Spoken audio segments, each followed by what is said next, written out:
from Nipissing. Thank you, and good morning, Speaker. My question is for the Minister of Energy. On the weekend, I spoke with the executives of Legion Branch 23 in North Bay. Their hydro bill had climbed from $38,000 to over $48,000, and that's despite converting to LEDs, changing the ballast, and doing everything else they were advised to do. Preston Quirt, Bill Wilkins, and Jim Thompson told me that, quote, hydro has broken our back. They told me they were, quote, forced into bankruptcy because of their hydro bills. Wow. Eventually, the Legion was forced to sell their building.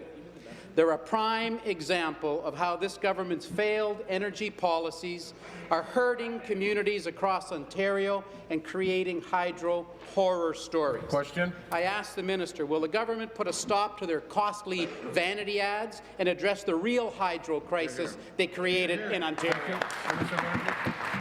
Thank you, Mr. Speaker, and I want to thank the member for the question and highlighting some of the organizations in this province that are having a difficult time, Mr. Speaker, and that's why we acted with the Ontario Fair Hydro Plan, Mr. Speaker, and organizations like Legions and many other institutions that we all have in our ridings will see this 25% reduction, Mr. Speaker, and that's why we brought forward this plan, Mr. Speaker, is to actually help those organizations. And I'm hoping that the member actually talked about what they would do as a party if they ever, Mr. Speaker, had the opportunity to bring forward a plan. But, Mr. Speaker, they have no plan. They have no idea on the system. All they did, Mr. Speaker, was allow the system to deteriorate for decades, Mr. Speaker. Under our government, we rebuilt the system to make sure that we have power in Northern Ontario, that we have now, Mr. Speaker, an affordable plan that will help Legions right across the province. Thank you. Supplementary. Back to the minister, he obviously missed the point that the Legion was forced to sell their building. They're gone.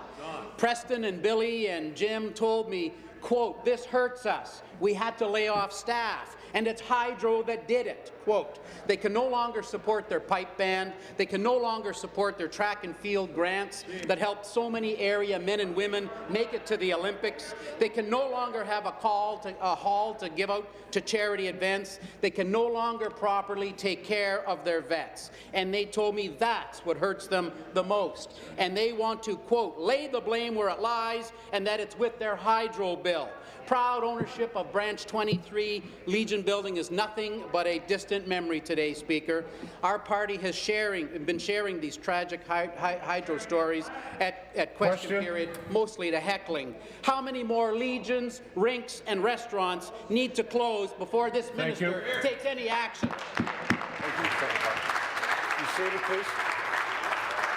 You seated, please. Thank you. Minister.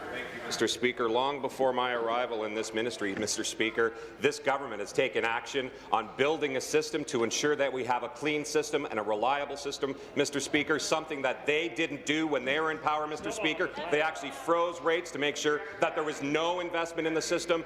We invested $50 billion, Mr. Speaker, to make sure that we have a clean system, a green system, and a reliable system, Mr. Speaker. The Fair Hydro Plan coming forward will now help Legions. It will help curling clubs. It will help 500,000 small businesses and families, Mr. Speaker. What we are doing, making sure is our Fair Hydro Plan will actually benefit everyone in this province. They don't have a plan, Mr. Speaker. They don't even have time to consider one, Mr. Speaker. The only thing that leader can do is pen a letter about saving the NHL and the Olympics, Mr. Speaker.